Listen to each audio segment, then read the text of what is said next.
Hi hello welcome to my YouTube channel.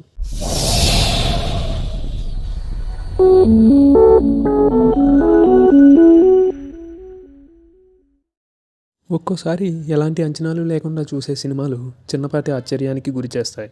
ఆ తరహా చిత్రమే 'లీగల్లీ వీర్'. మలికిరెడ్డి వీర్రెడ్డి నటిస్తూ నిర్మించిన ఈ లీగల్ ఇన్వెస్టిగేషన్ మూవీ రివ్యూ విషయానికి వస్తే, ముందుగా కథ గురించి చెప్పాలి అంటే, బాలరాజు అనే సామాన్యుడు ఓ హత్య కేసులో ఇరుక్కుంటాడు. ఆ హత్య అతడు చేయకపోయినా అతనే చేసినట్లు అన్ని కోణాల నుండి నిరూపించడానికి డిఫెన్స్కి ఛాన్స్ ఉంటుంది. అలాంటి తరుణంలో బాలరాజు తరపున వాదించడానికి కేస్ టేకప్ చేస్తాడు వీర్. ఊహించిన దానికంటే ఎక్కువ కోణాలు ఈ కేసులో ఉన్నాయని, చాలామంది ఈ కేసు వెనుక ఉన్నారని తెలుసుకుంటాడు వీర్. ఒక లాయర్గా వీర్ చేసిన సాహసాలేమిటి, బాలరాజును కేసు నుండి పడేయగలిగాడా లేదా అనే ప్రశ్నలకు సమాధానమే ఈ 'లీగల్లీ వీర్' సినిమా. బాలరాజు పాత్ర పోషించిన యువకుడు చాలా సహజంగా నటించాడు.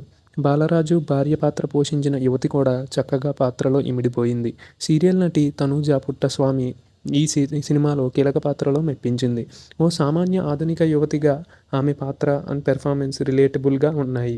ఇక టైటిల్ పాత్రధారి మలికారెడ్డి వీర్ రెడ్డి నటించడానికి కాస్త ఇబ్బంది పడుతూ ప్రేక్షకుల్ని కూడా ఇబ్బంది పెట్టాడనే చెప్పవచ్చు. లాయర్గా స్క్రీన్ ప్రెజెన్స్ బాగున్నప్పటికీ హావభావాలు పలికించే అనుభవం లేకపోవడంతో చాలా చోట్ల బ్లాంక్ ఫేస్తో నించుండిపోయాడని చెప్పవచ్చు. ఇక కమర్షియల్ హీరోగా ఎస్టాబ్లిష్ చేసుకోవడానికి కావాలని ఇరికించుకున్న యాక్షన్ బ్లాక్ అండ్ డ్యాన్స్ చేయకుండా మేనేజ్ చేసిన రొమాంటిక్ సాంగ్ కారణంగా టైం వేస్ట్ తప్ప ఒరిగిందేమీ లేదని అనిపించింది. దయానంద్ రెడ్డి తదితరులు పర్వాలేదనిపించుకున్నారు. ఇక టెక్నికల్గా ఆశ్చర్యపరిచిన సినిమా ఇది. సంగీతం చెప్పుకోదగ్గ స్థాయిలో లేకపోయినా camera work and production design ఈ మధ్యకాలంలో వచ్చిన చాలా సినిమాల కంటే బెటర్గా ఉందని చెప్పవచ్చు. ముఖ్యంగా సినిమాటోగ్రఫీ వర్క్ గురించి చెప్పుకోవాలి. బడ్జెట్ పరిమితులు పెట్టలేదేమో కానీ మీడియం బడ్జెట్ సినిమాల స్థాయి అవుట్పుట్ ఇచ్చారు. ఇక దర్శకుడు రవి గోగుల ఎంచుకున్న కథలో నిజాయితీ ఉంది. అయితే కొన్ని కమర్షియల్ ఇరుకుబాట్లకు తలొగ్గక తప్పలేదని అర్థమవుతుంది. నిజానికి చెట్టు కింద ప్లేడర్ తరహాలో తెరకెక్కించాల్సిన సినిమాను వకీల్ సాబ్ తరహాలో తెరకెక్కించడం అనేది సబ్జెక్ట్ను కాస్త ఇబ్బంది పెట్టిందని చెప్పవచ్చు. ఆ కమర్షియల్ ఎలిమెంట్స్ను ఇరికించకుండా ఉండుంటే ఖచ్చితంగా మంచి సినిమాగా నిలబడేదని చెప్పవచ్చు.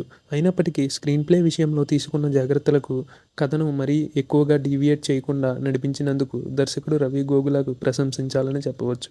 ఇక మొత్తంగా చూసుకున్నట్లయితే కంటెంట్ అండ్ క్వాలిటీ పరంగా తప్పకుండా అలరించే సినిమా 'లీగల్లీ వీర్'.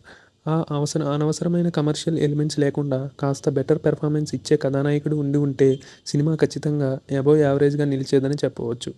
ఈ కీలక అంశాలు లోపించడంతో ఆకట్టుకోలేక చతికిల పడిందని చెప్పవచ్చు. ఇక ఈ మూవీకి నేనిస్తున్న రేటింగ్ 2.5/5.